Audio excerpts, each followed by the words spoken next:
Belajar bagaimana cara menyajikan data dalam tabel distribusi frekuensi atau data berkelompok. Nah, pastinya teman-teman waktu SMP pernah belajar data tunggal, di mana data itu disajikan satu per satu, ya, seperti berikut ini. Ini data tunggal karena datanya disajikan satu per satu. Misalkan ini adalah nilai penilaian akhir semester atau PAS matematika dari 80 orang siswa. Seandainya datanya sedikit, misalkan hanya 10, hanya 15, itu bisa dengan mudah kita sajikan dalam bentuk data tunggal. Kita bisa mudah menganalisisnya. Tapi jika datanya segini banyaknya teman-teman, ya terutama kalau lebih dari 30 data, sebaiknya data ini kita sajikan dalam data berkelompok. Sekarang teman-teman bandingkan data ini kalau kita sajikan satu per satu atau dalam bentuk data tunggal. Ini adalah data mentah, ya, atau raw data. Sekarang bandingkan dengan data kalau kita sajikan seperti ini. Nah, ini data yang sama, tapi bedanya kalau ini kita sajikan satu per satu, kalau ini datanya sudah kita kelompokkan dalam beberapa interval, ya. Nah, jika datanya kita sajikan dalam tabel seperti ini disebut sebagai tabel distribusi frekuensi.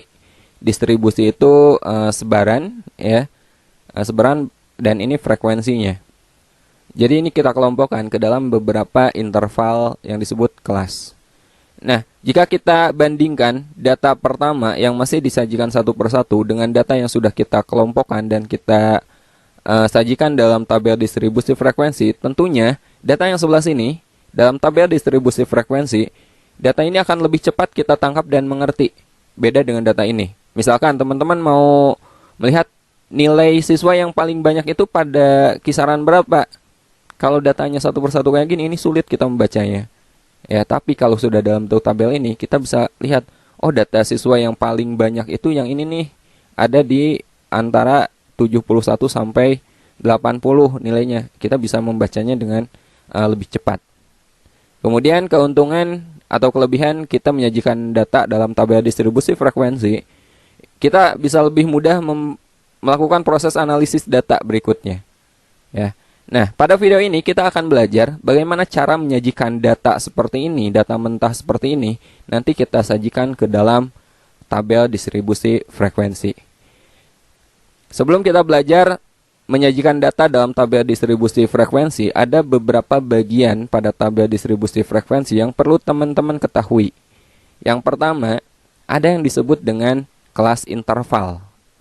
Oke, ini perlu teman-teman pahami karena akan kita gunakan pada materi berikutnya, terutama pada perhitungannya nanti. Ada yang disebut dengan kelas interval. Kelas interval itu kelompok nilai data yang ditulis dalam bentuk interval, teman-teman. Contohnya pada tabel ini kelas interval nih, 31 sampai 40, 41 sampai 50, 51 sampai 60. Nah, ini kelas interval. Yang pertama, yang ini adalah kelas pertama, kelas ke-1. Ini kelas kedua, nah ini kelas ketiga, ya, dan seterusnya sampai yang bawah, ini kelas terakhir. Oke, nah jadi ini disebut sebagai kelas interval. Kemudian yang kedua ada yang disebut dengan batas kelas. Oke, nah kita udah tahu, oh ini kelas nih. Sekarang apa itu batas kelas? Batas kelas ada dua, ya, ada batas bawah. Batas bawah itu batas ujung bawah pada suatu kelas. Jadi setiap kelas ini memiliki dua batas, teman-teman. Batas bawah itu batas paling kecilnya. Misalkan pada ini kelas pertama, ya. Ini kelas pertama, batas bawahnya itu adalah 31 karena ini nilai paling kecil, ya. Kemudian ada yang disebut dengan batas atas. Batas atas itu batas ujung atas pada suatu kelas, nilai terbesar pada rentang kelas tersebut. Jadi pada kelas pertama ini 31 ini batas bawahnya, 40 ini batas atasnya. Mengerti ya? Coba pada kelas ketiga. Nah, ini kelas ketiga nih. Batas bawahnya 51, batas atasnya 60. Pada kelas terakhir, yang ini batas bawahnya itu 91, batas atasnya 100. Jelas ya? Ini yang disebut dengan kelas. Ini yang disebut dengan batas bawah, ini batas atas. Ini batas bawah, ini batas atas. Oke. Kemudian berikutnya ada yang disebut dengan tepi kelas. Tepi kelas juga ada dua. Ada tepi bawah dan ada tepi atas. Tepi bawah atau kita singkat dengan TB itu batas bawah dikurangi ketelitian data, ya. Batas bawah dikurangi ketelitian data. Nah, kalau tepi atas itu batas atas kita tambah dengan ketelitian data. Ketelitian data, nah ini sebagai catatan, jika datanya adalah bilangan bulat, maka ketelitian datanya adalah 0,5. Contohnya, pada tabel ini datanya tuh bilangan bulat, gak ada komanya ya. Jadi ketelitian datanya adalah 0,5. Nah, misalkan kita mau nyari tepi bawah. Tepi bawah kelas pertama, tepi bawah itu batas bawah dikurangi ketelitian. Nah, untuk bilangan bulat seperti ini ketelitiannya adalah 0,5. Jadi tepi bawah kelas pertama itu berarti 31 dikurangi 0,5. Berapa? 30,5. Nah, ini tepi bawah kelas pertama. Kalau tepi atas itu batas atas ditambah ketelitian data. Ya, berarti batas atas yang ini 40 ditambah 0,5. 40,5. Nah, ini tepi atas dari kelas pertama. Tepi bawah kelas kedua sama, berarti 41 kita kurangi dengan 0,5. 40,5. Nah, ini tepi bawah dari kelas kedua. Tepi atasnya ditambah 0,5. 50,5 gitu. Coba kelas ketiga sama, tepi bawahnya tinggal dikurangi 0,5. 51 kurangi 0,5, 50,5. Nah, tepi atasnya tambah 0,5. 60,5. Kelas keempat sama ya. Tepi bawahnya kurangi 0,5. 61 kurangi 0,5 itu 60,5. Tepi atasnya berarti 70 tambah 0,5, 70,5. Nah, ini tepi bawah, ini tepi atas, dan seterusnya. Nah, jika datanya memuat satu tempat desimal, maka ketelitian datanya adalah 0,05. Beda lagi, misalkan ini datanya dalam ada komanya ya. Misalkan 31,6 misalkan. Oh, berarti tepi bawahnya bukan dikurangi 0,5, tapi dikuranginya 0,05. Oke, tapi kebanyakan datanya itu dalam bilangan bulat. Nah, kita lanjut. Berikutnya ada yang disebut dengan panjang kelas. Panjang kelas, cara mencarinya itu tepi atas dikurangi tepi bawah. Ya. Nah, pada tabel ini semua kelas ini panjang kelasnya akan sama, teman-teman. Panjang kelas itu panjang kelasnya itu semua sama. Jadi teman-teman mau ngambil tepi atas dan tepi bawah kelas berapapun boleh aja. Misalkan mau kelas pertama yang dipakainya, berarti panjang kelas ini tepi atas dikurangi tepi bawah kan. Tepi atasnya berapa? 40,5. Jadi panjang kelasnya adalah 40,5 dikurangi 30,5. Berapa? 10. Oh, ternyata panjang kelas ini 10. Mau kelas kedua yang dipakai 50,5 dikurangi 40,5 juga boleh. Hasilnya akan sama. Ya, itu panjang kelas. Atau cara yang mudah, bisa juga caranya seperti ini. Langsung aja batasnya dikurangi 40 dikurangi 31 lalu ditambah 1, bisa seperti itu. Ya, bisa batas atas dikurangi batas bawah kemudian ditambah 1. Nah, itu juga boleh mencari panjang kelas. Oke, berikutnya ada yang disebut dengan titik tengah kelas. Nah, titik tengah kelas itu setengah kali batas atas ditambah batas bawah. Misalkan kita mau nyari titik tengah dari kelas pertama, berarti setengah kali 31 tambah 40 gitu. Ya, berapa? Nah, itu titik tengah. Titik tengah kelas kedua sama, berarti setengah kali 41 tambah 50. Sama dengan berapa? Nah, itu titik tengah. Nah, itulah beberapa bagian pada tabel distribusi frekuensi yang perlu teman-teman ketahui. Nah, sekarang kita akan coba mengelompokkan data atau menyajikan data dalam tabel distribusi frekuensi atau mengelompokkan data dalam kelas-kelas interval. Nah, langkah-langkahnya adalah yang pertama, teman-teman tentukan dulu jangkauannya ya. Jangkauan itu data terbesar dikurangi data terkecil. Nah, oke. Yang pertama tentukan jangkauan. Yang kedua, tentukan banyak kelas interval, banyaknya kelas. Ini rumusnya banyaknya kelas atau K itu sama dengan 1 ditambah 3,3 kali log N. Di sini log itu logaritma, N ini adalah banyaknya data. Dan yang ketiga, kita tentukan panjang kelas. Panjang kelas itu caranya jangkauan dibagi banyaknya kelas. Ya, nah ini 3 langkah yang kita perlukan untuk menyajikan data dalam tabel distribusi frekuensi. Untuk lebih jelas, kita coba latihan berikut ini.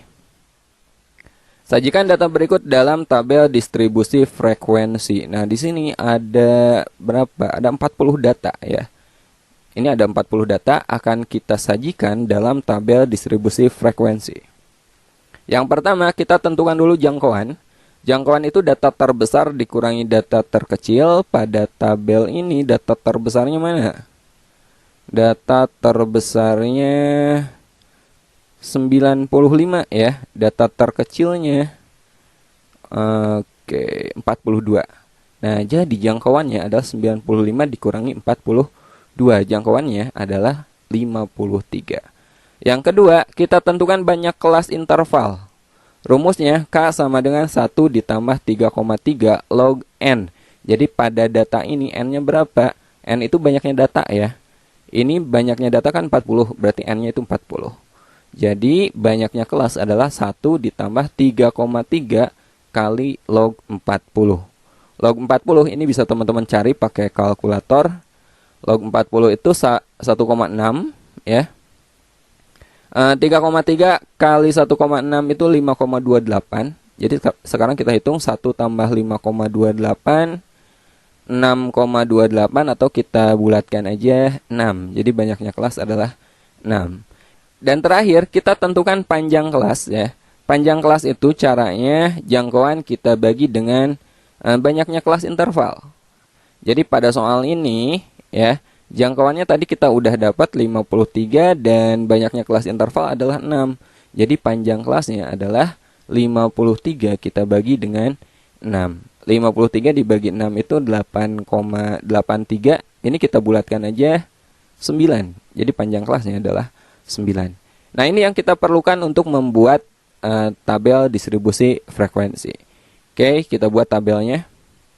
Nah, karena tadi kita udah dapat banyaknya kelas adalah 6, jadi ketika teman-teman bikin tabel ke bawah, ini banyaknya baris sesuai dengan banyaknya kelas. Jadi di sini banyak kelas 6, berarti barisnya kita buat 6. 1, 2, 3, 4, 5, 6. Ya, karena nanti akan ada 6 kelas interval. Oke, kita tulis dulu intervalnya. Tadi nilai terkecilnya adalah 42. Berarti interval pertama 42. Sampai berapa? Lihat panjang kelasnya. Panjang kelasnya 9, jangan ditambah 9, tapi ditambah panjang kelas dikurangi 1 ya. Berarti kita tambahin 8, teman-teman. Ya, ingat karena panjang kelas itu bukan batas atas dikurangi batas bawah, tapi tepi atas dikurangi tepi bawah tadi kan. Ya, jadi ini kita tambah 8 berapa? 50. Oke. Sekarang kelas kedua berarti dari 51, karena ini kan 50. 51 ditambah 8. 59. Ini dari 60 mulainya. 60 tambah 8, 68. Kemudian ini 69 tambah 8, 77. Ini 78 tambah 8, 86. Berarti ini 87 tambah 8, 95. Nah, untuk mempermudah menentukan frekuensi, di sini saya tambahkan satu kolom, yaitu kolom turus atau tally. Biasanya teman-teman lihat turus atau tally ini dalam pemungutan suara biasanya, ya. Nah, ini untuk mempermudah kita menentukan frekuensinya. Caranya gini, kita mulai data pertama 58. 58 itu ada pada kelas yang mana? 58 itu kan kelas yang ini. Kita tulis 1 gitu. Kemudian 53 itu masuk ke sini lagi, berarti 2. 56 ke sini juga 3. Kemudian 64 di kelas ini antara 69 dan 68. Kemudian 50 masuknya ke kelas pertama.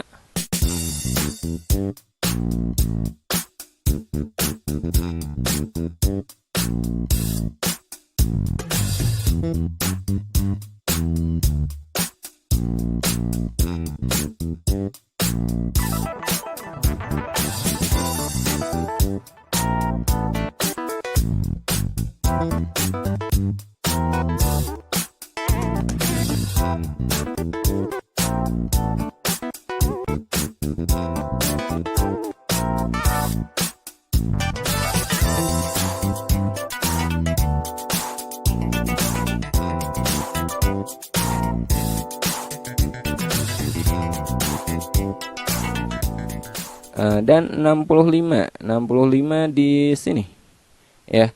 Nah, jadi kita tinggal hitung turus atau talinya untuk menentukan frekuensinya. Yang pertama, kelas pertama itu ini berapa? 6 ya. Jadi frekuensinya 6. Ini 12. Ini berapa? 6. Kemudian ini 8 dan ini 5. Ini 3. Nah, ini frekuensi dari masing-masing kelas ini. Nah, jadi data yang ini sudah kita sajikan dalam tabel distribusi frekuensi. Oke, itulah cara menentukan atau cara menyajikan data ke dalam tabel distribusi frekuensi data berkelompok. Sampai ketemu di video berikutnya. Assalamualaikum warahmatullahi wabarakatuh.